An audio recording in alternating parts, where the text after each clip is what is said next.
Bapak Ibu Shalom, mari saudara kita buka bersama bagaimana kita mempertahankan kemerdekaan itu. Ibrani pasal 12 ya. Judul perikopnya nasihat supaya bertekun dalam iman. Kita ini sudah diberi karunia iman, percaya sama Yesus itu anugerah. Karena untuk percaya Yesus itu pun kasih karunia. Itu anugerah, beriman. Ya, nah setelah kita diberikan itu kita harus mempertahankan nasihat supaya bertekun dalam iman. Ayat yang pertama baca bersama 1, 2, 3. Karena kita mempunyai banyak saksi bagaikan awan yang mengelilingi kita, marilah kita menanggalkan semua beban dan dosa yang begitu merintangi kita dan berlomba dengan tekun dalam perlombaan yang diwajibkan bagi kita. Alkitab berkata ternyata saudara mau atau tidak, saudara siap atau tidak, saudara setuju atau tidak, saudara dan saya berada dalam satu gelanggang, di dalam satu arena pertandingan dan perlombaan. Anda setuju atau tidak? Saya tidak minta persetujuan Anda, karena Alkitab berkata, ya, mau atau tidak, setuju atau tidak, kita semua wajib mengikuti perlombaan iman.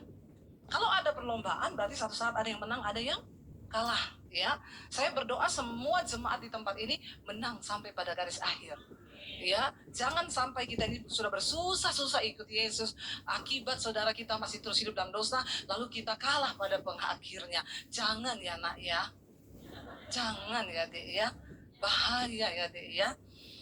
Ya sudah, mari kita kembali kepada ayat ini. Dikatakan kenapa kita harus berlomba sampai pada akhirnya? Karena kita mempunyai banyak saksi. Saudara percaya nggak bahwa kita ini hari ini hidup ada saksinya loh? Ya, kita mempunyai banyak saksi bagaikan awan yang mengelilingi kita. Saksi hidup kita yang pertama itu siapa? Ya, siapa yang tahu? Dapat sepeda loh di bawah. Siapa saksi hidup kita yang pertama? Tuhan dong ya.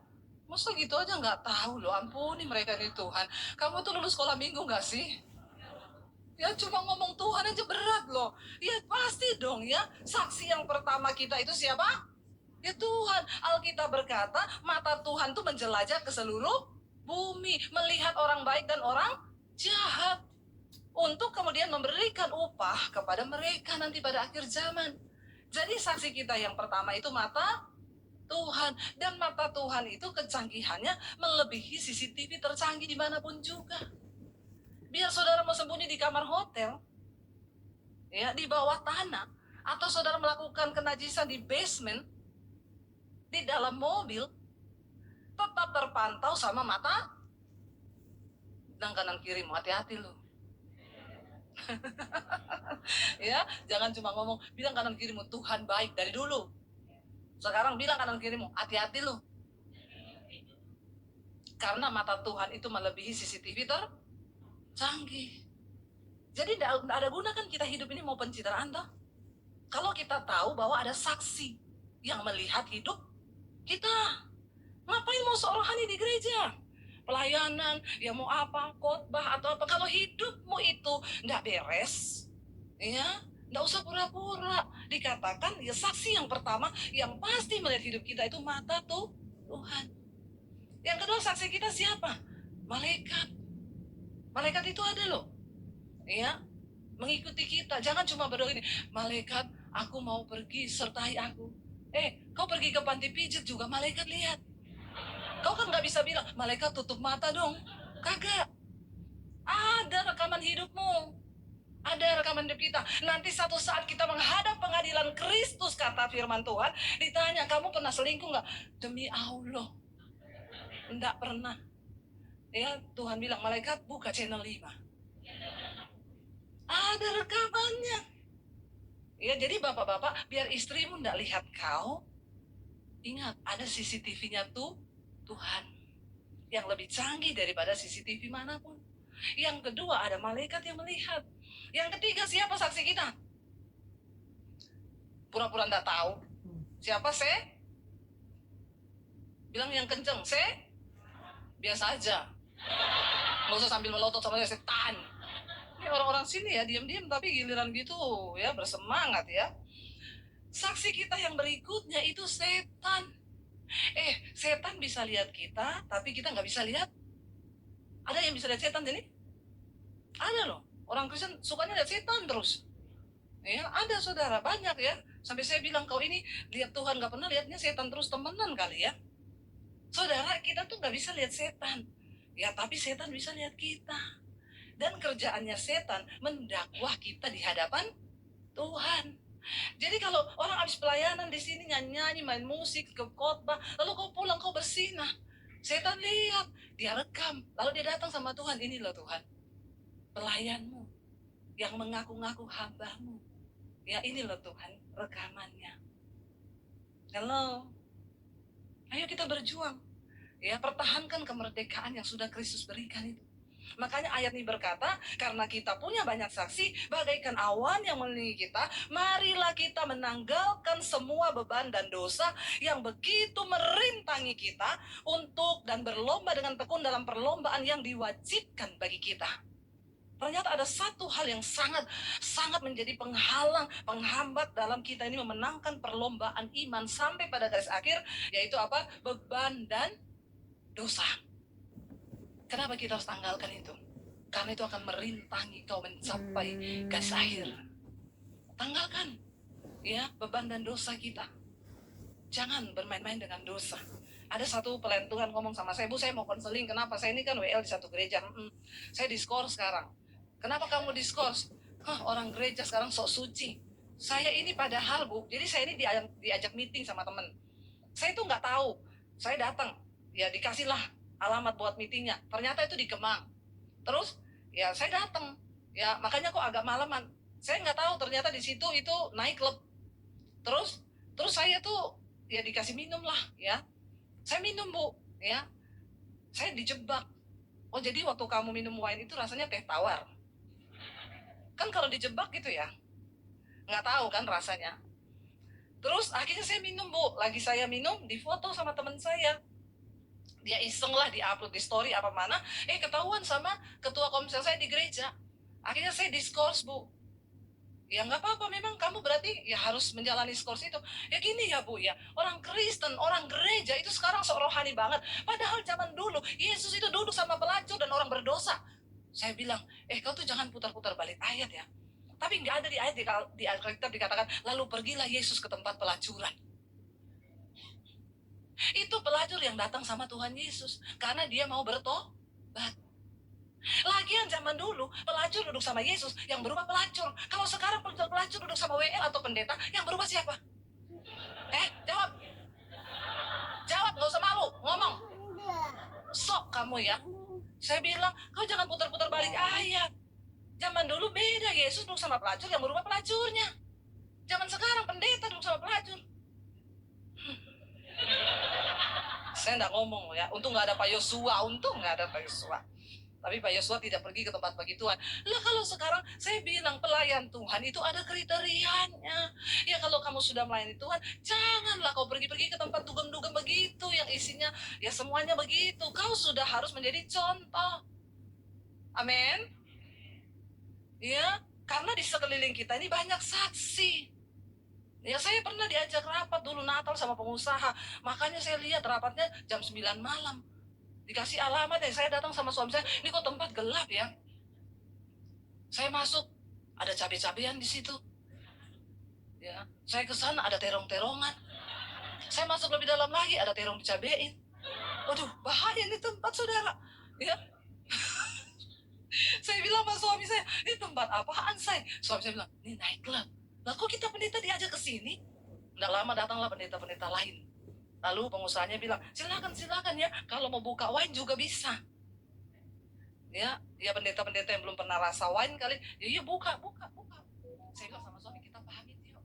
Kenapa? Bukan apa-apa, say. Tiba-tiba ada rahasia. Terus KTP kita diminta semua. Terus polisinya bilang, pendeta. Tanda-tanda akhir zaman.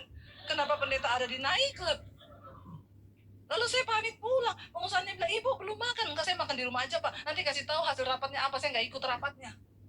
Ya, jangan saudara. Di sekeliling kita ini banyak saksi. Saksi yang berikut siapa? Satpol PP. Amin.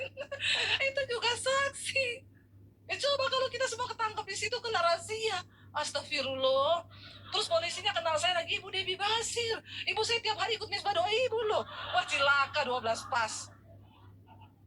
Saya mempermalukan nama Tuhan, saudara. Ya ayo kita harus sadar. Makanya tanggalkan beban dan dosa yang begitu merintangi kita.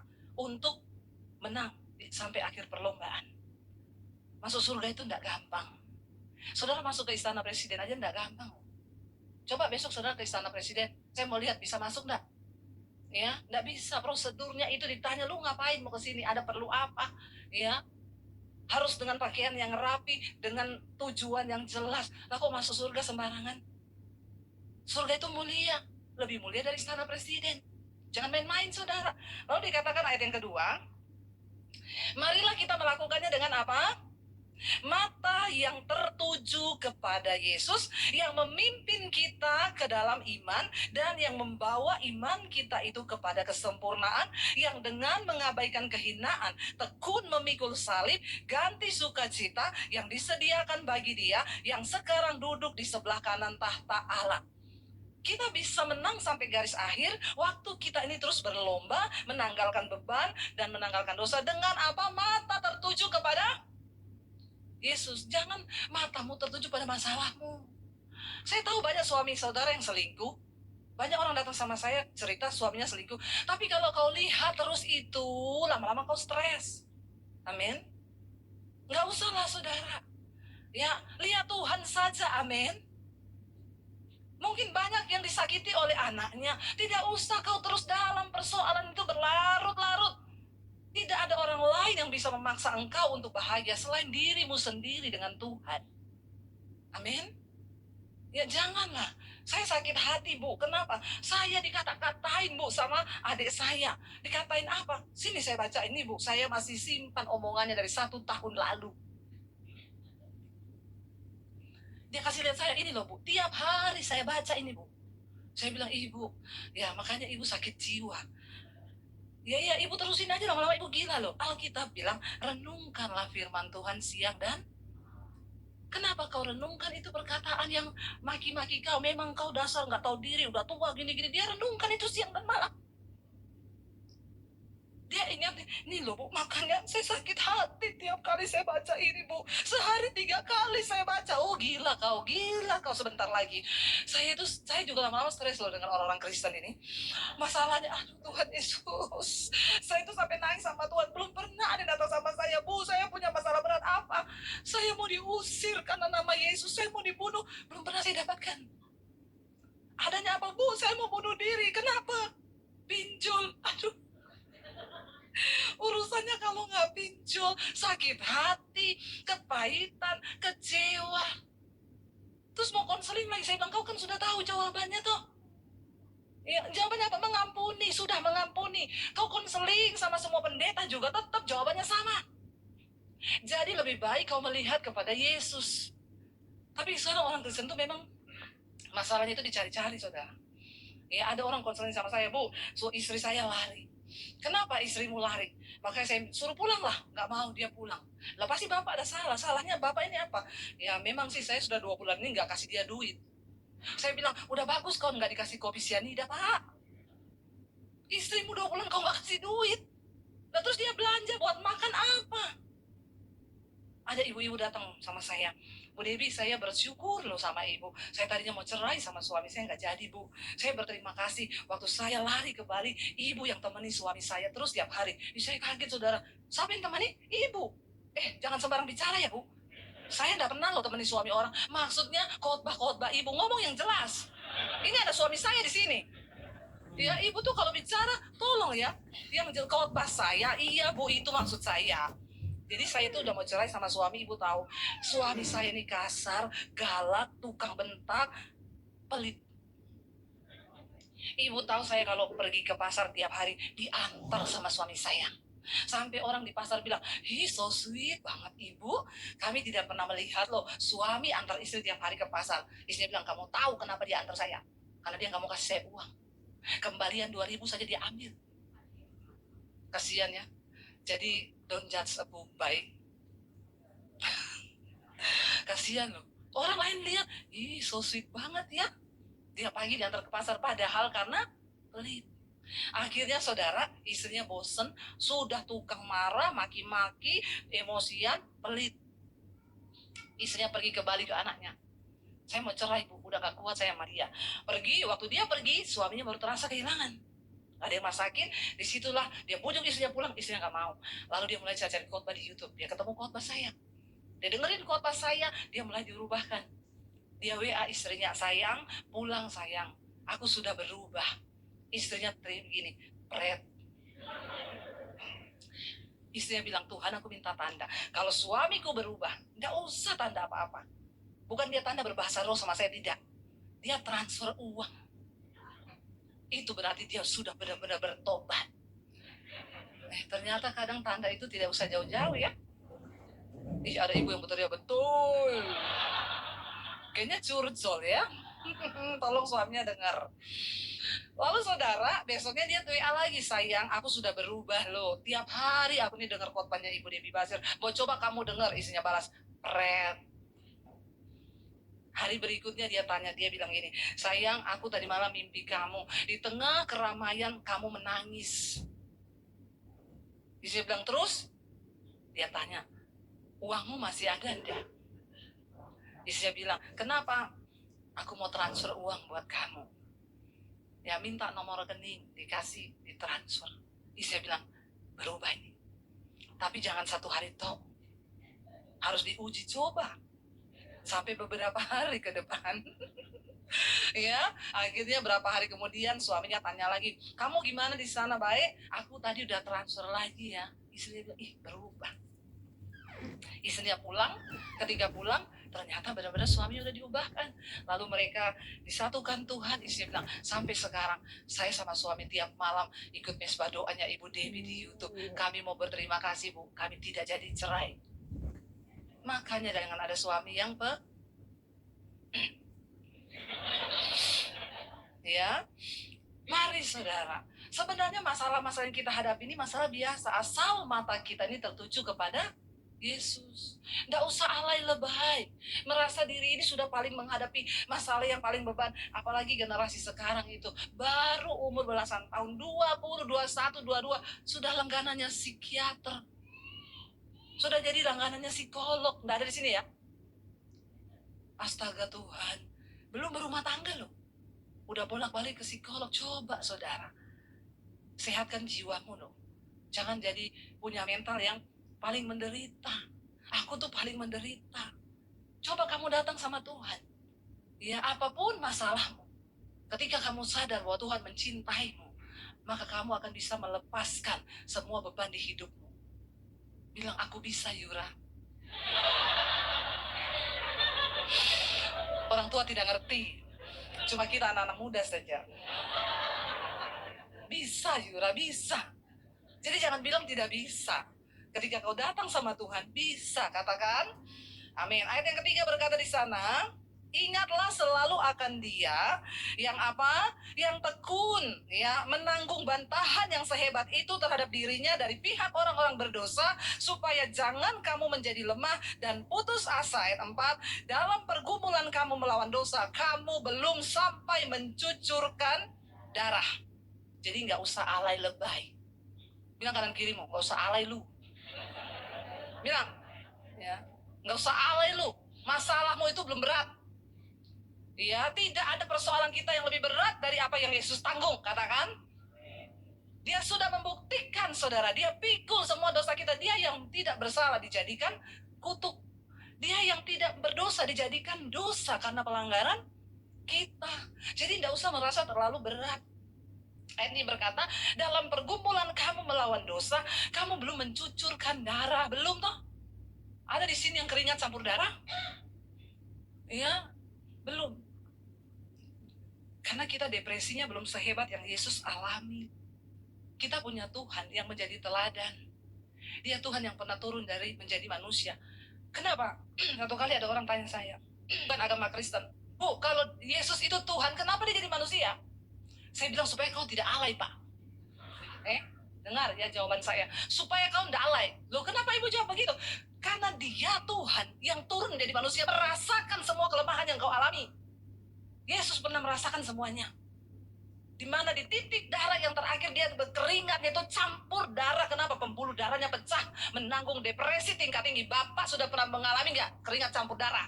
Belum sih, Bu. Kau tahu kenapa Yesus jadi manusia?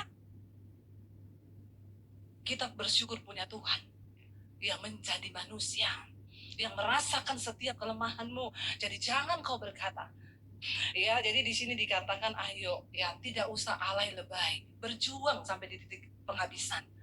Tanggalkan beban dan dosa, buang semua persoalanmu dengan mata yang tertuju kepada Yesus, supaya kita mengalami kemenangan. Karena surga yang mulia itu hanya untuk orang-orang yang mau bayar harga. Amin. Kita bangkit berdiri bersama, saudara. Saya berdoa.